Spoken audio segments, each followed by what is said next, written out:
most all round today? Again, the desire and the energy that we put right from the beginning in the game. We're really determined and focused. Left Thursday in the past and really determined to come play well and win the game. Because that isn't easy to do, is it? They're human beings at the end of the day. Absolutely, and after playing 120 minutes, you have to come back here and do it again against a team that obviously they have a lot of needs. That they haven't got the results, but they've been really tough to win the last 2 games, and we're really dominant and decided to win the game. And clinical in front of goal. I mean, the Martinelli finish just set you on your way, didn't it? Yes, we had a few moments before that, and we were lacking that final pass. But I think today, especially in the box, when we had those openings, we defined the game in the right way. And him in particular, I mean, he's produced moments like that for you throughout the season. That individual quality has so often been the difference. That's right, and the reaction that he had after missing a penalty. There's always a question mark there, but he showed. I asked him yesterday how it was, and I want to win the team. I want to do it again, and that's what we won. 2 more goals for Saka as well. Great, and he was more, and he was disappointed not to be with a hat-trick, and that's what we need. We need our front players firing, making the difference, and today they did again. And the control of the game you had as well must have pleased you. Yes, because it's a tricky opponent. They are really well organized. They don't concede much. The games that they lost is for a margin of a goal, and then they have threat up front. You know, they have the individual quality in the first action. Saha puts the ball in the post, and the game can change. That's the reality. And we had to control that well, and I think we did it. I know you're a perfectionist. I guess the only downside is the goal you conceded. Yeah, not happy with that. Again, we concede from a set play, and we need to improve there. Anyway, 4 goals, 8 points clear. How nice a feeling is that going into the international break? Yeah, it's very good, especially the way we played in the last few weeks and the results that we picked. And now, unfortunately, we have to stop, get the players into international duties, and make sure everybody comes back with the same mindset and ready to go. And to pick up that momentum, 6 league wins in a row now. Yeah, which is really difficult to do in this league, and I think we deserve them, and we need to continue. You know that it is going to be a really long ride. So just finally, in your words, you've got 10 more cup finals, but psychologically, just to do that to City today? No, we've got the next one. We've got Leeds next, and that's it, and we put the clock there and all the focus there. Nothing changes. Well done. Thank you. Always concentrate on that next game. Don't look too far ahead. That mantra still in force in North London, despite that 8-point advantage as far as Arsenal are concerned, having played just that 1 game more than Manchester City. And talking of City, it was after that defeat to Pep Guardiola's men that's prompted this 6-game winning run.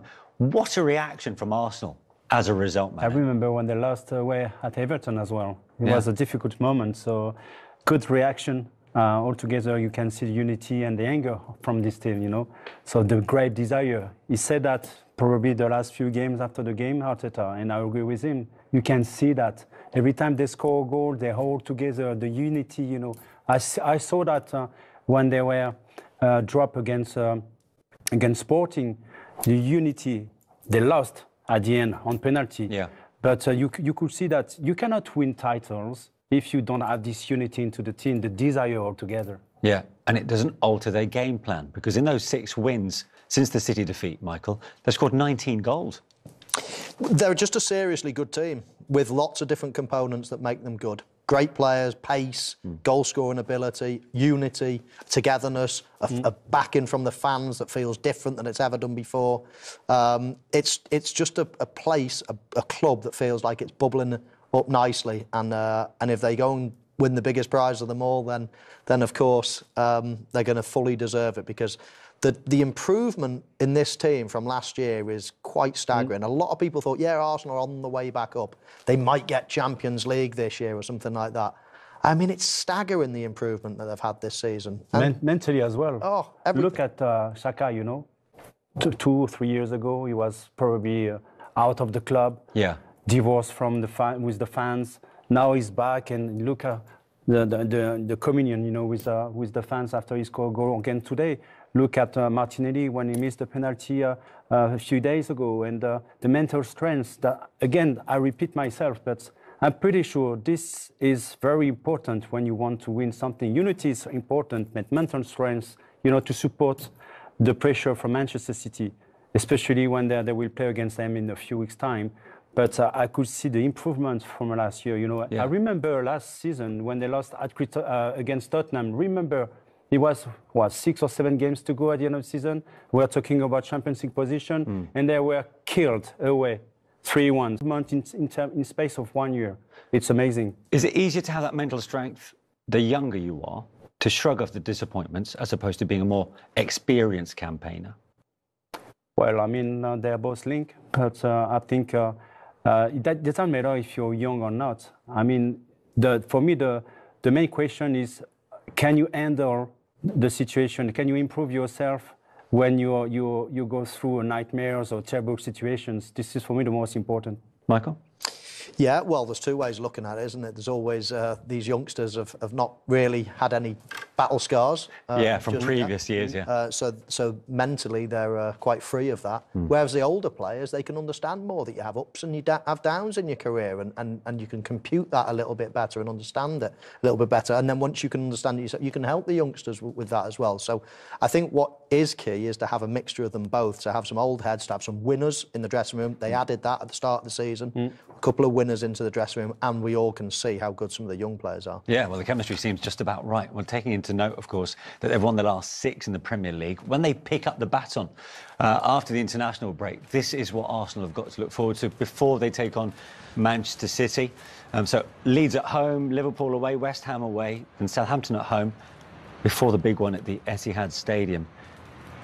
What do you think, Manu? On the face of it, it doesn't look like the worst set of fixtures. Liverpool. If I am actually in the dressing room, yeah, I will follow what Arteta just said at the end of the game. Don't be focused on Manchester City away game, because before that we have 4 games to play. So every single point will be important. What's the meaning if you go away and you win at Manchester City, and if you lose against Southampton or West Ham? Yeah, Michael, is he right? Don't be too focused on what's far down the line? As a player and as a manager, yes, but we're fans, we're looking at that, and I'm trying to pick points from each of the games. That's not your job, Manu, come on. But I must say that, I mean, looking ahead, if they go and win the next 4 games before they even get to Manchester City, if they get 12 points out of 12, they're going to remain, of course, the 8 points ahead that they currently are. Then Manchester City will have one hell of a job to try to claw 8 points back in the last half dozen games. So, yeah, first things first is Leeds at home, and I'd fancy them to win that. And they only have the Premier League to play, Arsenal. Yeah. When Manchester City have to play Champions League, FA Cup, every single 3 days. Yeah, but Liverpool have a big say as to what happens, of course, yet to face both of those sides. They will. They'll have a massive say, but I think Manu's right in terms of Manchester City have got lots of things spinning in their head at the moment. 3 different competitions, whereas Arsenal, every game, 10 games, cup finals. Yeah. You talk about players not looking too far ahead, like Mikel Arteta. But if you're in that dressing room, surely you'd want to see where perhaps these points are going to come from, where you might drop points. This is, for me, the worst things to do. It would be a mistake. So you've never done that? No, never.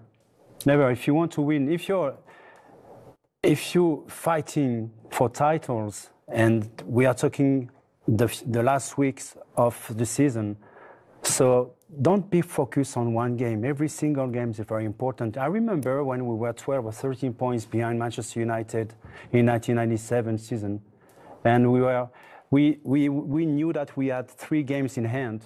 If we could win those games, we will play the final against Manchester United away at Old Trafford. This is exactly what happened. But before that, we all knew that we had to win those games before thinking about Manchester United. Yeah. Okay. Easier said than done. I was just going to say exactly the same thing. But the temptation is clearly there to have a look. I know. For Mikel Arteta now, of course, when you've got players going across all sorts of places on international duty, those fingers are going to be crossed now, aren't they, that they come back in one piece. This is his worst possible nightmare now. He's lending the associations his players and hoping they come back in one piece for a final big push for obviously, as I say, the biggest prize. So he will be very nervous. I mean, everyone will think, oh, he's got 10 days, 2 weeks off now to have a little chill out. No injuries. No, but he'll be looking at he'll be on the phone to them all after every training session. Are you still okay? But no, that's a problem, and that's, you know, but that's always been written in stone before the season starts. So he'll understand that. But no, it's just cross your fingers and pray now. Yeah. Okay. Saka, who, you know, it always stuns me, really. He comes across very different to the type of player he is on the pitch. He's so humble. He looks so shy, you know, outside the pitch, but so explosive and so mature on the pitch. So it's a different world when you see him on and off the pitch. But for me, I think we all agree, I'm a big fan of him. A big fan of him. Yeah. How good has he been in the context of the other Premier League sides this year? Apart from a certain number 9 at Manchester City, would he be in the conversation for Player of the Year? 100% in the conversation, yeah. I mean, it looks like Haaland, that number 9 that you were talking about, is going to break virtually every record that's ever been set in terms of goal scoring in the Premier League this season. But when you're talking about having a conversation of other players, then Saka's definitely right up there. Yeah. OK, from Saka to Xhaka, let's have a look at the goal that essentially sealed this contest from Arsenal's perspective. Yeah, it was a good goal as well. I'm looking forward to picking Manu's brains with this one. It was Xhaka, as you say, that scored the goal. He was part of the build-up as well. Yes. And this was the goal that really sealed the deal at 3-0. I really love the beginning of the action, you know, the way they switch, you know, the position. At the beginning, Zinchenko gave the ball to Saka, he was midfield, and then they switched. Then he became a left back, and then all of a sudden he went back to his position, natural position, Saka in midfield, and Zinchenko gave it the ball. So those two guys created, you know, in 3 passes, 3 different positions, the occasion to score. Yeah. And poor reading again by the Crystal Palace, poor defending, no communications, no reading of the game. So it was easy for them, but you could see that what Arteta wants, you know, switching position all the time, trying to be able to play in different positions all the time. Yeah, we'll have another angle on that as well, Manish, but I just think these high wide players for Arsenal, we have touched on it before, but they give these players here this problem. Do they go here? Do they turn around and go in? And once we look at it quite slowly, it's that combination play, that nervousness, that they just unsettle defenders with the high positions, and then you've got players running in. And I really particularly like this different angle, because this is where we can have a look at it more on the tactical angle. Let's just pick up a couple of players here. This is Xhaka, and this is Zinchenko coming into the picture. And I just like the way he almost fills Xhaka's position for him. We have a little bit of rotation, but just keep your eye on both of those players. Here comes Zinchenko into that position, and he actually goes in front of Xhaka, and all of a sudden, you've got the left back in a forward position, and there's a rotation, exactly. And look at that rotation again, and all of a sudden, this guy here, he's moved away from Martinelli. He thinks, uh-oh, he's the most dangerous position. But then he's almost looking at his partner, Tompkins, and thinking, right, I've got to get back out into my man here. Are you going to help me? But he's not, because he's picking up here. And just have a look at that confusion. Right back pops back out. Tompkins unsure, and all of a sudden he's got goal side of him, and he can never recover from there. They only focus on the ball. They are not focused on the movement of the opponents, Crystal Palace defenders. And that was the case during the whole game, you know. They only focus on the ball. When you look at the goal they conceded, there were more than players than Arsenal, but they were only focused on the ball, never focus on the movement of the opponent. Yeah, we can have another look at that. Yeah, it's great. But let's point out as well, it's the Arsenal rotation that provokes that lack of focus, that misunderstanding. It gives people problems what to do. And when it's happening quickly, then it's very, very difficult to defend. So, yes, we can pick holes in it, but Arsenal are contributing to the fact that they're confusing every defence that they play at the moment. It's fantastic testament, of course, to the process to which Mikel Arteta has often alluded to in his 3 years. Let's have a look at 4-1. We've already had a glimpse of it. Bukayo Saka's second. It's the first-time finish, really, to a player that really has got every bow in his armour, right? I think so. I think I'm particularly interested and impressed with this finish because the ball actually comes quite quickly at him. Normally that's a softer pass to hit it first time. So as it comes across, I'm thinking he's going to take a touch. And to be able to keep that one down when the ball is flying at him so fast, I think it was a fantastic finish. Yes, and I think that's going to be good for the Tierney confidence. Yeah, absolutely. Yeah. Let's have a look at it in a little bit more detail, Manu. Again, Arsenal probing, provoking around the edge of the box. Tierney in all this space down here. But we get to a stage whereby he gets the ball and he's got a couple of options where to cross it. They're so confused, you know, Crystal Palace, by the movement of Arsenal players. Yeah. What are his options here? We've got a cross maybe in here. Yes, probably, yeah. He could have done that, yeah. You just think to yourself, But he lifts his head. have you exactly? Have you got the vision to be able to do that? I do as well. Just want to pause it there because this play in here. Just take a look at him. Gabriel Jesus, yeah. I think he's the one offside, in an offside if you follow position. the rules, Absolutely. he was just in front of the goalkeeper. Though for me, this goal should not be allowed. You don't think it should have been? Well, and I only mention it, Manish, because this is the angle that shows whether he's in the line of vision of the goalkeeper or not.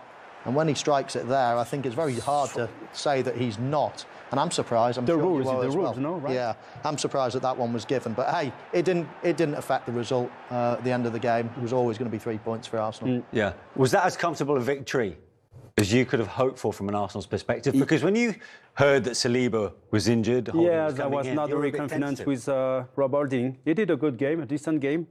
But on top of it, Crystal Palace were not very dangerous. They were in danger the first 5 minutes of both halves. But afterwards, you know, it was, this is it. I think there were no reaction. What is the point of sacking a manager 2 days ago? And then when you look at the reaction and when you look at the behavior of players, look at that on the replay. They're all looking at their shoe. There is no communication between them. There is no fighting, springing back, you know, on the pitch. So I was expecting something different, especially for a team that's fighting against relegation. Yeah. Do you agree, Michael? Yeah, listen, there's put it this way, there's no improvement since Vieira was sacked. And as I said before the game, I'm very, very surprised. I don't think that... In fact, I can't remember a game that conceded 4 goals in recent times. Yeah, just over 2 months ago, actually. Yeah, exactly. And I never saw Patrick Vieira teams getting beaten badly like they did today. Yeah. OK, and it leaves Crystal Palace still looking for their first league win of 2023. So what's the mood like in the Palace dressing room after today's defeat at Arsenal? Let's get some post-match reaction from Luka Milivojevic. He has reacted to Patrick Vieira's departure. It's never easy, especially when you change during the season the manager. But we are professionals. We need to accept the situation. We need to fight for this football club. We need to do everything that we got to stay in the Premier League. What is the mood like in the dressing room? It's never easy. If you ask me just at the moment after the game, it's of course is not nice because we lost the game, but as well we need to look the game in a real way. We need to see chances that we create, goals that we concede, what we should avoid, what we should done better, and that's what we're gonna do. At the moment it's not nice, but now we have a break and we're gonna work hard to come back. Working under Paddy McCarthy at the moment, how well do you know him, and is the feeling that the sooner a replacement comes in, the better? I need really give him a credit for what he done in last couple of days. They've been brilliant. They did an amazing job. They tried to, I will say, to give us new energy, and they really been very detailed. And you know what? I think it's very good for one football club to have people like Paddy and Paulie, and thanks them to taking us in last 3 days, and we will see what's going to happen, but they do their best, and just thank you for them, and of course thank you for our supporters for support that we had during the game. We do our best, and I'm sure after this break we're going to back on track 100%. Pretty deflated, understandably so, considering Palace's form. But he spoke about Paddy McCarthy, Michael, putting in an amazing amount of work this week. What did you make of that use of the word amazing? I mean, should that be put in, in comparison to what he's had before? Listen, you've just been beaten 4-1. You've lost your manager a couple of days ago. It's not an easy situation. You're the captain. You've got to come out and speak. And I thought he spoke well. He thanked the fans. He thanked the staff. But he also said after the international break, then he expects them to bounce back. Well, talk is cheap, as we all know. But you know what else can he say in that situation? It's a bit of a mess, I think, at Crystal Palace, and I feel it's their own doing, which is the strange thing. As I say, strange to let Patrick Vieira go. I didn't see them going down. They're obviously in trouble, but I still feel that they have enough. But it just feels like they're in a bit more of a mess than they were, only a few days ago. Yeah. Michael thinks they've got enough. Do you? To stay up? Well, we'll see that in the future. They're going to play against teams that are fighting as well against relegation. So we will see if they can show unity all together, because as he said something very important. They're going to have to analyze what they've done wrong, especially defensively when they conceded goal. And I think there is... And yeah, thank you for congratulating us. We're really happy, you know, we've won 5 games in a row now, which is very difficult to do in this league. So yeah, we're really happy, especially with today. So it seems like Arsenal are purring again, particularly of late. We saw that 45-minute display against Fulham, and across the 90 today, it's almost as if the time. What do you think? Well, nah, I couldn't really say the break come at the wrong time or the right time, you know, because, you know, we're all going to our international countries and we're going to give our best because we've got some important games there. But I understand what you're saying, you know, we've built some good momentum and, you know, we're winning games, playing really well, so, yeah. Bukayo, it's Mikel Owen here. Well played again today. I just wanted to pick your brains on that combination play that you've got down that right-hand side, because Ben White and yourself today seem to have so many intricate passing, so many phases of play together. It looks like you've got a real good thing going down that right-hand side. Yeah, thank you. I believe we do. Ben White was incredible today, and he's been incredible all season, and we're building a great partnership, me, him and Martin on that right side. Of course, I'm not going to tell you the secrets, you know, what we work on in the training ground, but yeah, I'm enjoying playing with them. Hi, Bukayo, it's Emmanuel Petit. I just have one question, because you're playing game after game since the beginning of the season, all of you. Do you feel able to keep on doing what we're doing until the end? Because I can feel sometimes the tiredness. Yeah, of course, you know, we're humans, we get tired, and it's difficult sometimes, but, you know, the prize at the end is definitely worth, you know, giving everything, giving all our energy. And, you know, today, you know, sometimes you can feel and see, like you said, the tiredness in our bodies. Like the other night we played 120 minutes and we have to come again 2 days later and play here. But, you know, we have the belief and we have the desire that, you know, we want to do this year, and yeah, nothing can stop us, especially not us being tired. Good luck. Bukayo, we just mentioned how you're the first Premier League player to hit double figures in assists and goals. If you don't mind, we're going to go through both your goals today. First of all, the one for 2-0, cutting in with a left-footed finish, which will come as a novelty to yourself, but took it like a true pro. Yeah, I think before that I hadn't really had a shot on target and I was quite frustrated with myself, so I just wanted to get a shot away, and yeah, that first one I managed to do that and it was on target, it went in. The second one was a nice finish. I think that was a better goal, managed to keep it down, so yeah, I'm happy with both the goals and happy to help my team win the game. How happy are you with your season so far? I mean, you must be anything, you know, delighted springs to mind. How are you feeling? To be fair, you're allowed to big yourself up. No. At the end of the season, you know, if it makes a difference, you know, and helps my team get over the line, then yeah, I'll be very happy. But you know, I don't want it to all be for nothing. So yeah, I feel like we're playing well. The team's playing well, and we just want to continue like this. And talk to us about the belief in the title race. How significant is this 8-point Manchester City? Yeah, it is very significant. We know who they're playing next. We're not going to pretend that we don't know. So we know it's a tough game for them. And yeah, but at the same time, we're really focused on ourselves. We've got 10 finals to go. We're out of every other competition. It's only the Premier League. So yeah, that's the way we're treating it. 10 finals, every game. We prepare our best and we give everything on the pitch. And yeah, we see where that takes us. You players surely must be talking about the title in the dressing room. Well, everyone's talking about it everywhere we go, so we just have to stay focused and yeah, try and just focus each game by game. Brilliant stuff. Listen, enjoy the 2-week break. Of course, you know, you've got England duties to pick up on, but when you resume, all the very best between then and the end of May. Great to talk to you. Thank you. Great to talk to you as well. Brilliant. Arsenal's wonderful young Manchester City. Of course. So 7 games played in this truncated match week, and this is how they unfolded. On Friday, Alexander Isak scored that injury time penalty for Newcastle to see off Nottingham Forest and keep their top 4 hopes alive. Aston Villa's big win over Bournemouth was their 3rd victory in 4. Leicester ended their 5-game losing run in all competitions with a draw at Brentford. Southampton fighting back from 3-1 down to draw with Spurs, prompting quite an outburst from Spurs boss Antonio Conte. Leeds boosted their survival hopes thanks to only their 2nd away win of the season at Wolves. Everton's Ellis Sims scoring a late equaliser at Chelsea in their bid to stay up, and it finished Arsenal 4, Crystal Palace 1 at the Emirates. So the relegation battle goes on hold with the bottom 9 clubs, separated by just 4 points. Crystal Palace are there in 27 points from 28 games, just 3 points above the bottom 3. And look at that for Arsenal fans watching all around the world. What a sight that is. An 8-point lead at the top. Even Manu's delighted. 69 points from 28 games played. Manchester City, of course, have got that 1 game in hand on the Gunners. Congratulations, another 3 points to go 8 points clear at the top of the table. How happy are you with that performance and the perfect reaction after Thursday? Very happy. We needed that win, and as I always say, we go to the games as a final, and we did it today. 6 goals for you in your last 6 league games. What a goal today, with your left foot as well.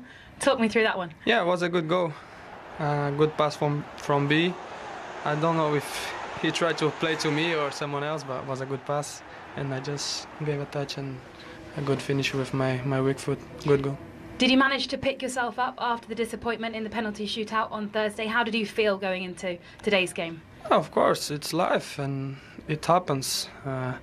It's not every game that you're going to score, and it's not every game you're going to play well, and it happens. And yeah, of course I was sad. I spent the whole night thinking about that penalty, but it's over. We cannot come back, and today we had a great game, and I scored, and we got the 3 points, the most important thing. What a season you're having. What a season Bakayo's having. What makes you click? How much do you love playing with him? A lot. He's a great guy. Not just him, but I think the whole team. We are a family, and Bukayo has been playing so well, and he's a brilliant player. And yeah, I just love to play with him. The one negative today, obviously, the goal you conceded. Conceded 5 goals from set pieces in your last 10 games. Is that something that does need to be addressed going forward? Of course, we rewatch the game and see what was our mistakes, and we will try to improve for the next games. 6 straight wins now in the league, 10 games to go. Just how tough is it going to be to stop Arsenal now? Is there any stopping Arsenal? What I can say is that we go to every single game with the hunger to win them and try our best. But a good feeling.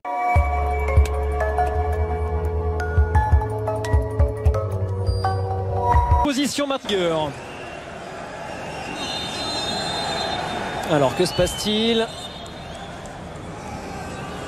Le buteur Hakim Ziyech est resté au sol.